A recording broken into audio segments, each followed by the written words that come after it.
Like I can't understand why they won't really just put a date there. Like it's ambiguous for no reason, right? Hey guys, this is Tom Box, and today's video is ban list prediction. Boom. Okay, so before you guys rip me apart with my list and whatnot, let's go into something that we can all agree on: the timing of when it's gonna drop. So my guess is going to be within the next 2 weeks. We're gonna have the announcement, and then the week after, which is going to be live. And this is mainly because of YCS timing. If we look at the previous YCS timings, we have Bagoda and Guadalajara. Both of those are pretty much back-to-back YCSs. I know that they're different regions, but that still being said, they're just trying to keep everyone playing the same list for the time being. And finally, Hartford, we're getting a little bit of a gap here. May 28th, 29th. We're getting about like a 3-week gap. Well, more like a whole month gap, to be honest, before we get to play another YCS. And either they're going to make the choice of giving us a 2-week notice before we change up our deck and play a fresh new tournament, or they're going to wait till the earliest point in June, right after Hartford. But that would kind of defeat the purpose of, Hartford. It's like this is the last one of the season. I don't know if they're gonna go for that, but I feel like after like a new set drop and everything that follows along, we're going to be getting a balance to kind of follow suit, just to freshen up the game a little bit. So it's gonna be, for me, the next 2 weeks, or we're just not gonna get one until June. So here's my flaming list. I have 3 cards getting banned, 4 cards getting limited, 4 cards getting semi-limited, and 1 card getting released. There's potentially more cards being released, and even for the ban and limited stuff, it could be just the potential of stuff moving around or the associated card getting hit, all right? So my ban list prediction is heavily influenced by the previous format's most dominant strategy and most like anti-fun strategies out there, from Scythe Lock, Adventure Token Package, and anything that forced us to play double hand trap. And this is also going to include Destiny Hero Phoenix Enforcer package, including Vertanaconda. I am not touching anything related to Branded Despia. They're just fresh off the press. Don't think they're going to be shooting themselves in the foot when it comes to their own marketing, so I'm probably leaving most of the Branded Despia stuff out for this particular ban list. But they'll probably be touched in the next one because they are a structure deck, and anything that's usually budget doesn't exactly have the longest lifespan, I would say. To kick off this list, we're going to start with the big hits with Predaplant Vertanaconda, Artifact Scythe, and Destiny Hero Celestial, all going down to 0.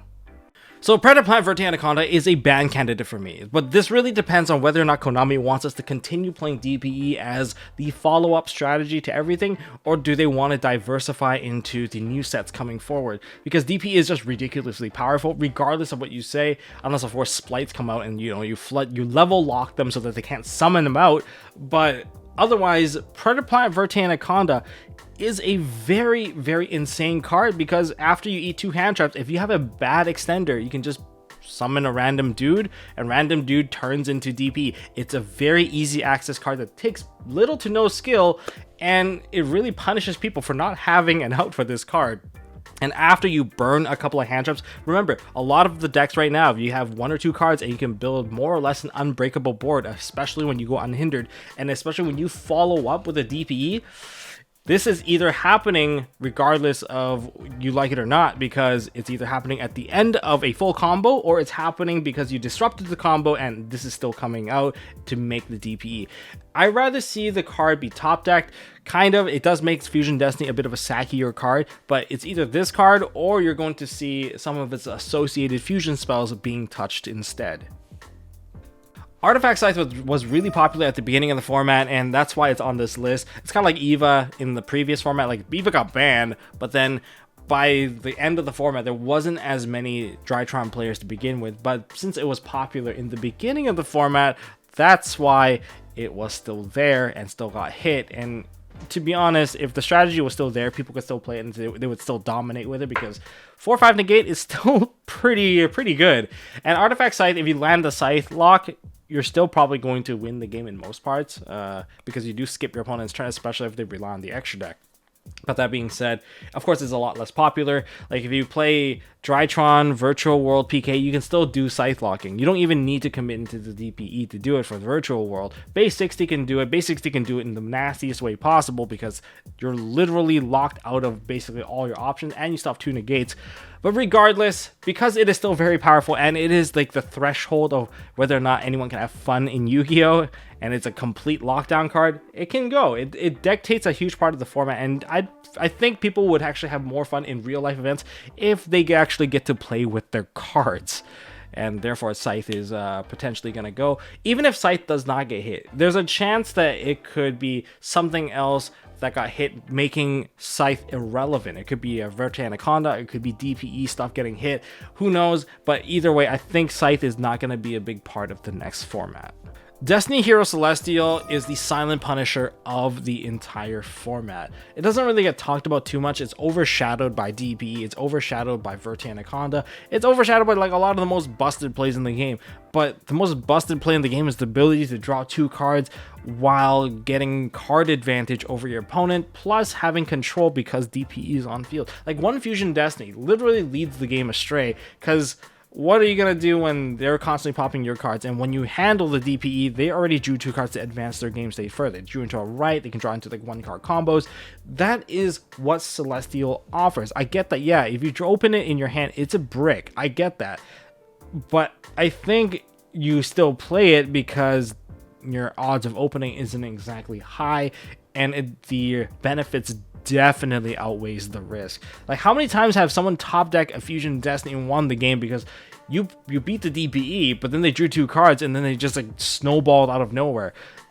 Getting rid of this card will make Fusion Destiny a lot more fair and much more rewarding when you actually break the board.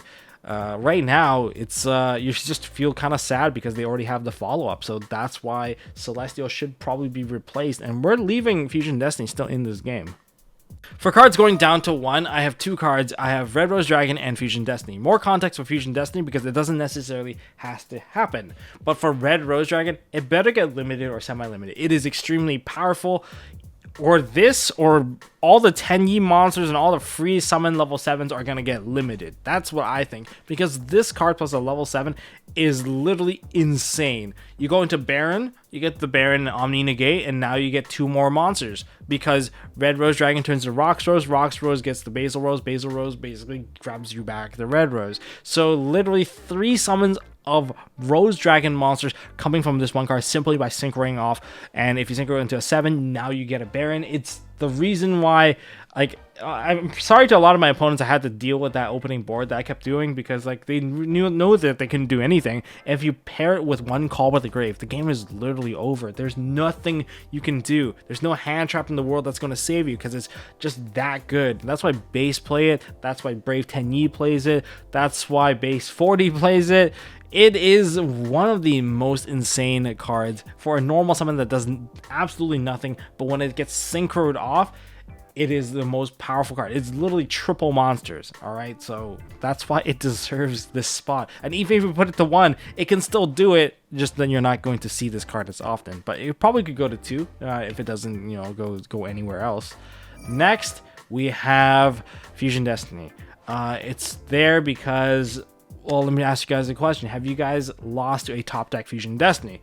Well, I'm part of that group, and that's why it's there. It's ridiculously powerful. However, if Celestial does get banned, I don't think this hit would be necessary. There's a lot of like contingencies here, but if Celestial gets banned, then you can leave Fusion Destiny as is. But if Celestial does not get touched, then Fusion Destiny probably also needs to get touched as well, because literally this card is a draw 2 plus control over the board. I don't think something a 1-card combo should be that good in the long run.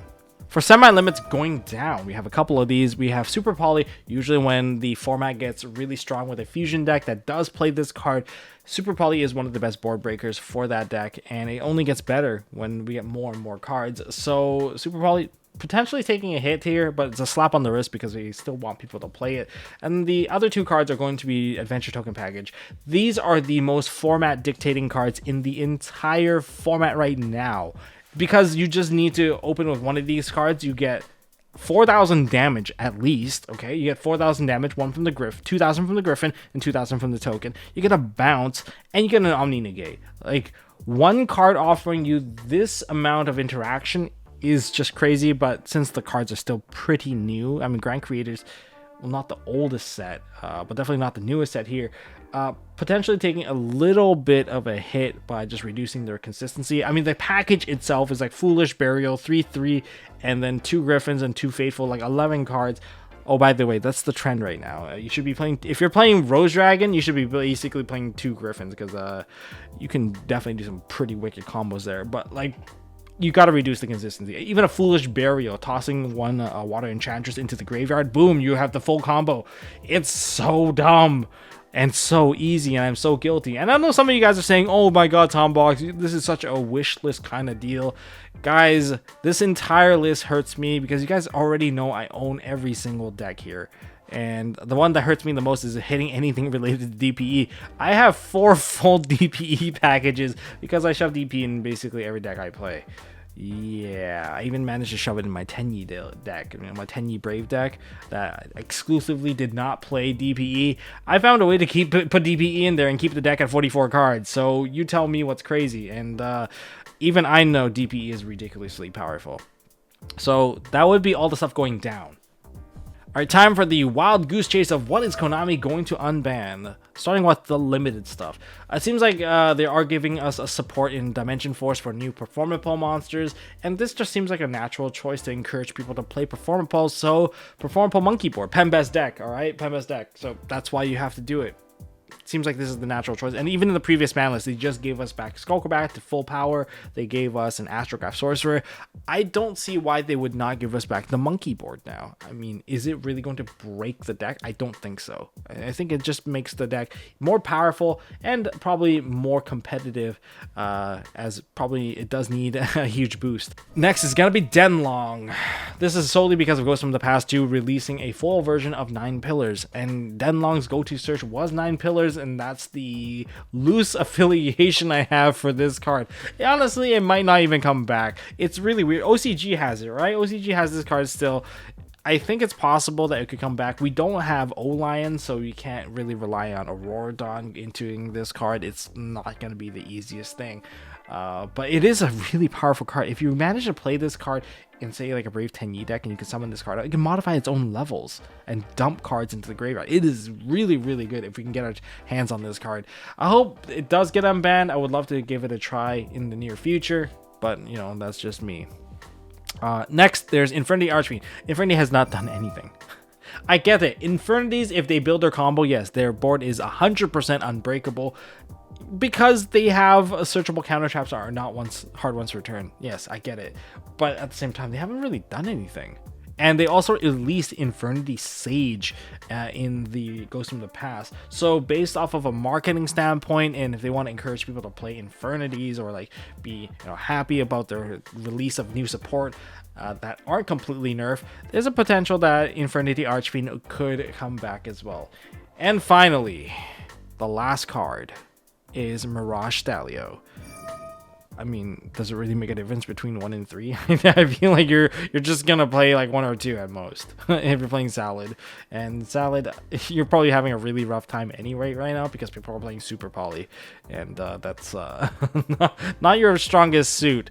That's all I got for this video, guys. What do you guys agree with? Do you guys agree with anything? Do you guys disagree? Do you think it's like too early, too late, too weak? Am I doing a Master Duel ban list? Is this too weak? Let me know down in the comment section. I know we have new stuff coming out, so I'm looking forward to that. Maybe the game and the landscape will change because of the new set over the ban list. All right. Thank you guys for watching. Check out MSTmerch.com for some beautiful, beautiful stuff. And I'll see you guys in the next one.